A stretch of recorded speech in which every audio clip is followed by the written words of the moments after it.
Hi, today I'm producing Sony Xperia 5 Mark IV and I'll show you the fingerprint scanner test on this device.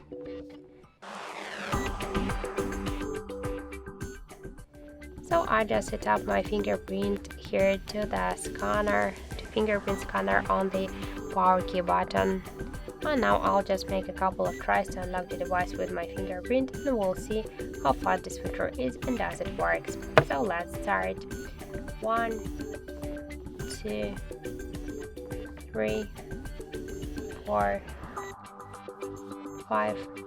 As we can see, the fingerprint scanner works here fast and correct, so I just unlocked the device less than in half of the second. It's just